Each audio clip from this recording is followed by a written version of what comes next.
मेरा नाम ज्योति है। मैं गांव सहारनपुर की रहने वाली हूँ।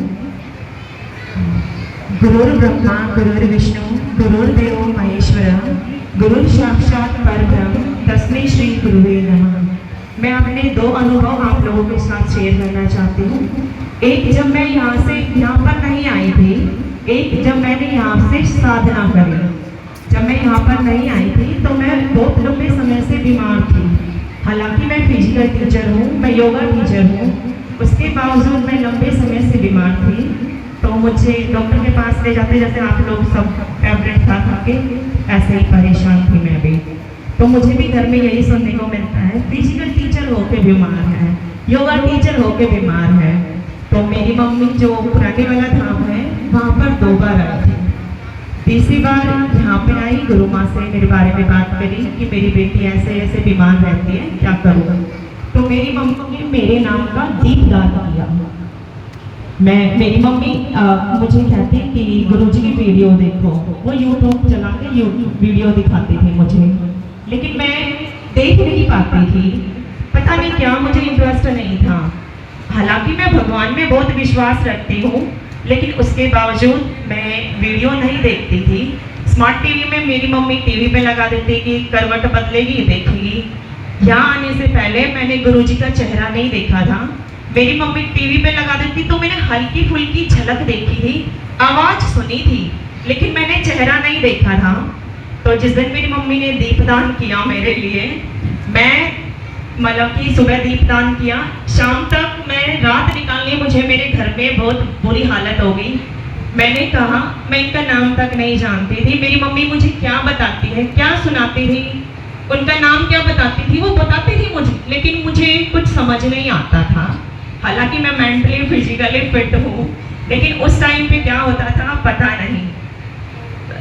मेरी मम्मी ने दीपदान किया, शाम को ही मैं मतलब कहने लगी मुझे उन्हीं के पास ले जाओ। मम्मी कह रही किसके पास? माँ, जिनके बारे में आप मुझे बताती है कि किनके बारे में। अरे जिनकी वीडियो लगाते हो आप, मुझे नहीं पता। और मैं इतना मतलब मेंटली शायद डिस्टर्ब या डिप्रेशन में थी कि मुझे ये नहीं पता कि मैं अपनी बात कैसे रखूँ अपनी मम्मी के सामने, कि मुझे बस ये 2 शब्द थे कि मुझे उन्हीं के पास लेके जाओ जिनके बारे में आप मुझे बताती हो। फिर मेरी मम्मी यहाँ पर मुझे लेके आई, तब से मैं कंटिन्यू यहाँ पे जुड़ी हुई हूँ। उसके बाद 2023 में मैं यहाँ से आना शुरू किया था। मैंने यहीं पे फिर साधना की। मैंने शनिदेव महाराज की पहली साधना करी थी।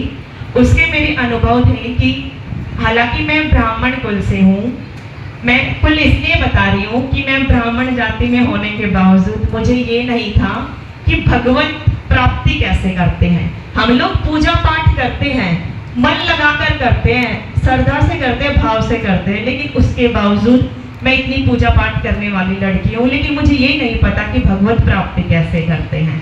जब मैं यहाँ आई, मैंने साधना की, तो गुरुजी ने अपना एक अनुभव बताया था कि जब वो साधना करते थे, उन्होंने सूर्य नारायण भगवान को देख के, जैसे हम त्राटक करते हैं ना, उनको लगातार देख के आंखें बंद करके यहाँ पे उनके दर्शन करते, तो ऐसे साधना बताई थी।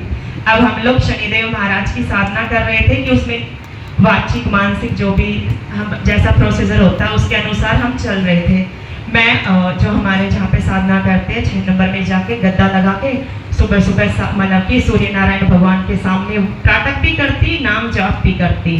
मेरे को 11-12 बज जाते थे। मेरी लड़की, मेरे साथ जो साधक थी, वो लड़कियाँ कहती काली हो जाएगी, ये हो जाएगी, पर मुझे ये ललक थी बचपन से कि मुझे मतलब भगवान के दर्शन हो जाए, लेकिन मुझे वो रास्ता नहीं पता था। जो भी मैं पूजा पाठ करती थी, मुझे नहीं पता था कि मैं कर रही हूँ वो सही है या नहीं है।